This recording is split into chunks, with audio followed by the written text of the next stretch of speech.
লাল শাক ভাজা তোমরাও কিন্তু এইভাবে করে দেখো। শুকনো লঙ্কা, জিরা ফোড়ন আর তার সাথে পেঁয়াজ কুচি, রসুন থেতো করে দিয়ে দিলাম এবং এগুলোকে একটু লাল লাল করে ভাজতে হবে ভালো করে, কিন্তু লাল লাল করে ভাজার পরে তারপরে দিয়ে দেবো এখন আমি লাল শাকের ডাঁটাগুলো।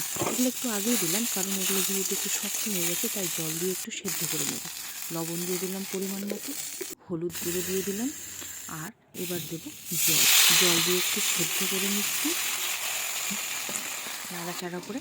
জলটা যখন শুকিয়ে যাবে, ডাঁটাটাও সেদ্ধ হয়ে যাবে, তারপরে দিয়ে দেবো এবার পাতাগুলো দিয়ে এবার একটু নাড়াচাড়া করে নেব। আর আমি কিন্তু এবার লবণ আর হলুদ দেবো না, যেহেতু আগে দিয়ে দেওয়া হয়েছে। শাকটা ভালো করে নাড়াচাড়া করে ঢাকা দিয়ে মজে গেলেই ব্যাস একটু মশলার গুঁড়ো দিয়ে নামিয়ে নিলেই রেডি লাল শাক ভাজা। তোমরাও কিন্তু অবশ্যই ট্রাই করো, খুব টেস্টি।